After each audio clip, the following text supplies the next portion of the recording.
ব্যক্তিগত পক্ষ থেকে এবং আমার সংগঠনের পক্ষ থেকে এবং আমাদের যে প্রার্থী ডাক্তার আব্দুল্লাহিল কাফি ভাইয়ের পক্ষ থেকে আন্তরিক অভিনন্দন এবং মোবারকবাদ জানাচ্ছি। সম্মানিত ভাইরা, আসলে খেলাধুলা এমন একটা জিনিস যেটা মানুষের মনটাকে খুব সুন্দর করে। আজকের এই সময়ে আমরা আসলে আমাদের অনেক এই মোবাইলে আসক্ত, বিভিন্ন মাদক আসক্ত। যদি আমরা এইরকম ভাবে খেলাধুলার বিভিন্ন আয়োজন করা হয় তাহলে ওইখান থেকে দেখা যাবে যে আমাদের যুব সমাজ এই দিকে ফিরে আসবে।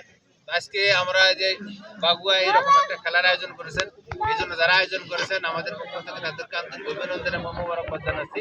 আজকে যে ফাইনাল খেলার শুরুতে আমাদেরকে অনুপ্রেরণামূলক কিছু কথা বলবেন আজকের আমাদের এই প্রোগ্রামের মধ্যমণি বাংলাদেশ জামাত ইসলামীর টাঙ্গাইল ১ ধনবাড়ী আসনের আগামী সংসদ নির্বাচনের জাতীয় সংসদ সদস্য পদপ্রার্থী আমাদের সকলের শ্রদ্ধাভাজন ব্যক্তিত্ব, শ্রদ্ধাভাজন বড় ভাই ডাক্তার আব্দুল্লাহিল কাফি ভাইকে কিছু বলার জন্য আমি বিনীতভাবে অনুরোধ। সম্মানিত উপজেলা জামাত আমির, ধনবাড়ী উপজেলা জামাত আমির নেতৃবৃন্দ এবং আজকের এই আয়োজনে যারা মূল কর্মশক্তি মূল সৈনিক সেই সব ভাইদেরকে আমি আমার অন্তঃস্থল থেকে আমাকে আমন্ত্রণের জন্য ধন্যবাদ জানাচ্ছি। এবং আমি এই আয়োজনকে যারা সফল করার জন্য দিনরাত পরিশ্রম করেছেন তাদেরকে আমি ধন্যবাদ জানাই। মূলত যেহেতু আমি আগে শিক্ষকতা করতাম, আমরা এডুকেশন নিয়ে কথা বলতাম।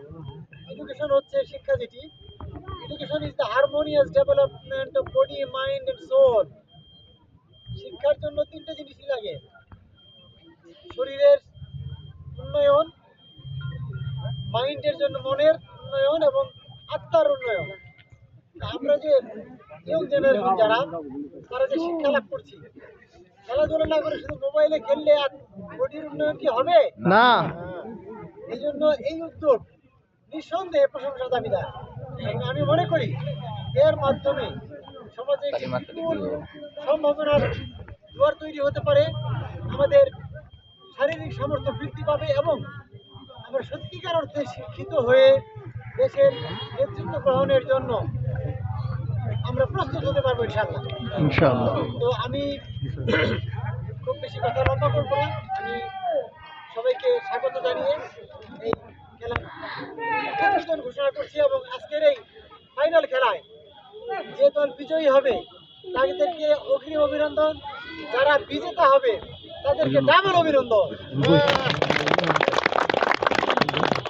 সকলকে পার্টিসিপেশনের জন্য আমি ধন্যবাদ জানাই। আল্লাহ হাফেজ।